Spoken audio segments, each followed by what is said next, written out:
because I have been wondering lately about Jesus's hands.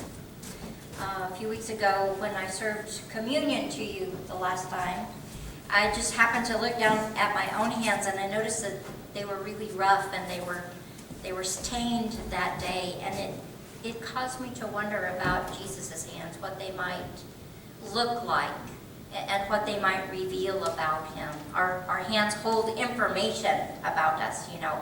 For instance, all summer long, my hands testify to the fact that I spend every spare moment I can out in the yard from like May until October.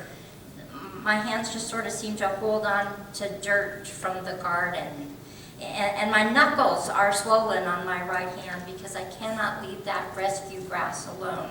I'm out there constantly pulling it, and it has an effect on me. My fingers are often stained by the work that I do outside, and no matter how hard I scrub them, the residue of weeds and mud and pinched back plants just, you know, stain the skin and stay there until it has time to wear off. Our hands hold information about us. I've always liked the fact that my son's hands look like the male version of my hands, except for the gardening part, and the fact that my hands are, 27 years older. But his hands look like mine. We look alike in the face. A lot of kids look like their parents. But our resemblance is held in our hands as well. Sam's hands say that he is my son, and I am his parent. Our hands reveal things about us, and I've been wondering about Jesus's hands, what they might reveal about him. So I asked him. One night this week I was meditating on Jesus and with Jesus, and I asked him to show me his hands, and he did. In meditation, Jesus showed me his hands, and you know what I noticed about them? The most poignant thing I noticed was that Jesus' hands were open, that they were reaching out towards me, palms turned up, and they were opened, as if Jesus had something to offer me, something to give me. Welcome, healing, love, compassion. While Jesus was in one of the towns, a man came along who was covered with leprosy. When he saw Jesus, he fell with his face to the ground and begged him, "Lord, if you are willing, you can make me clean." Jesus reached out his hand and touched the man. "I am willing," he said. "Be clean." And immediately the leprosy left him.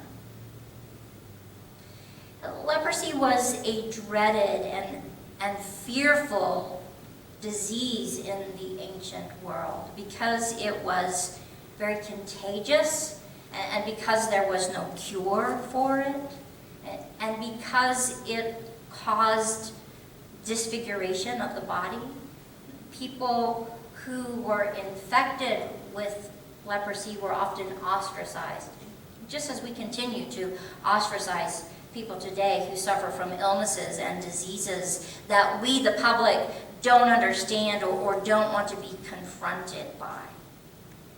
We ostracize, we push aside and ignore the sick and the dying, those who suffer with what we don't want to be contaminated by.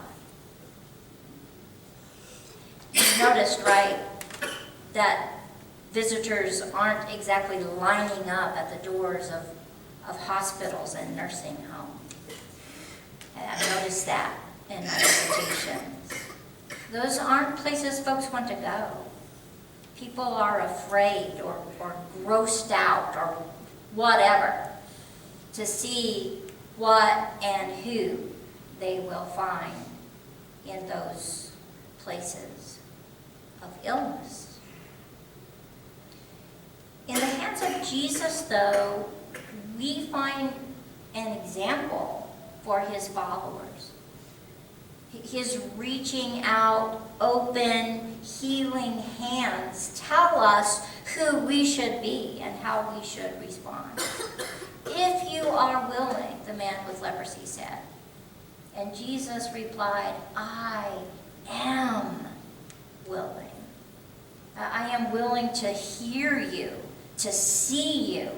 I'm willing to reach out and touch you. I am willing to heal you, to love you.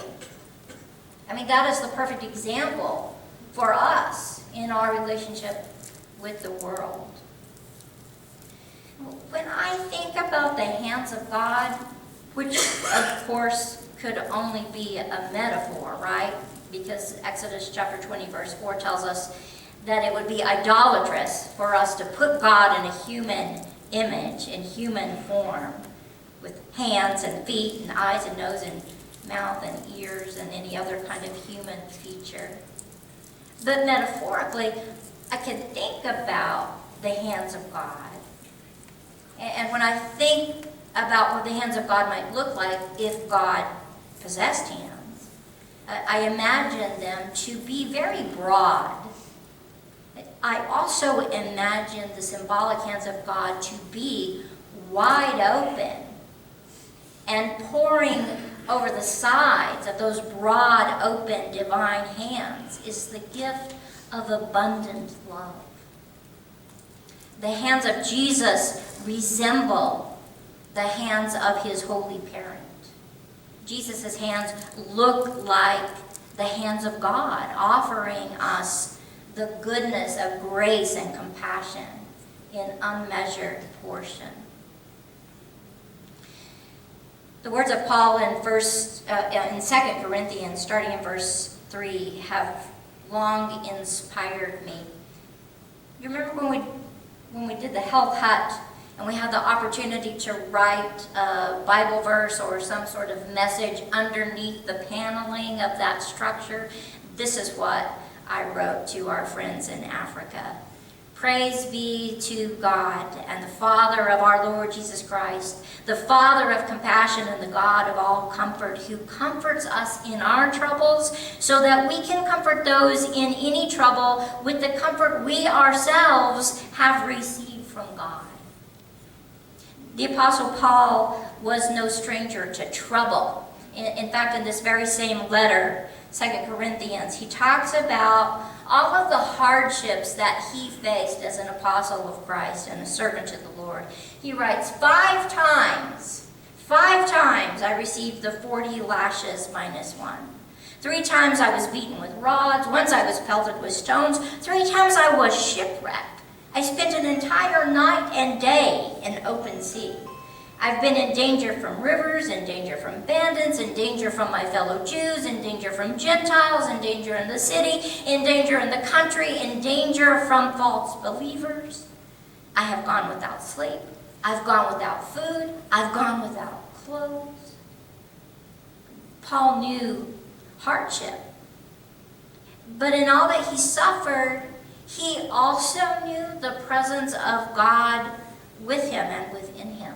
Presence that comforted him in his trouble. And to that end, Paul was then able to comfort other people in their suffering, just as he had been comforted through the hands of our compassionate God. Paul's experience of God was an experience of the Holy One who comforts us. And I think it's safe to say that Paul would have wanted our experience of God to be the same. Because the implication here is that we are compassionate and caring, we are loving and open-handed to the extent that we have allowed God to come to us in that way. Of course, not everyone does. Many people have an ill-formed and very fearful image of God as this giant tyrant in the sky who stands ever ready to condemn us to eternal damnation if we don't comply. But if we are going to claim that Jesus is the revelation of God, and if we're going to testify to that, then we have to see Jesus not through our own dogma, but through the eyes of the gospel writers. The gospel writers tell us that Jesus is this one who reaches out to heal the sick, the suffering, the dying. He was willing to physically touch those in need, to literally touch those seeking his compassionate heart. And as the incarnation does, so does God. As is God, so is the one who comes in God's name. Often in the gospel accounts, we read about people who respond to Jesus by wanting to follow him and learn from him so that they can mimic him. The gospel writers, I think, hope this will be our response as well, that we will want to follow and mimic Jesus. And to our detriment, we have become a nation of people with clenched fists turned against our adversaries. We become people with hands wrapped around weapons in response to our own fearfulness. Or we become people with hands wringing together with despair and anxiety. But our best response to life and to each other is an open-handed response. The response of God through Jesus Christ. The response of comfort and compassion. The response of healing and restoration. What do our hands look like then? What do our hands reveal about us? Do our hands resemble those of Christ's hands, reaching out with welcome and with love? We are, as a whole, this wonderful congregation of people who cares a great deal about mission and outreach. But are there instances when we as individuals are not outreaching?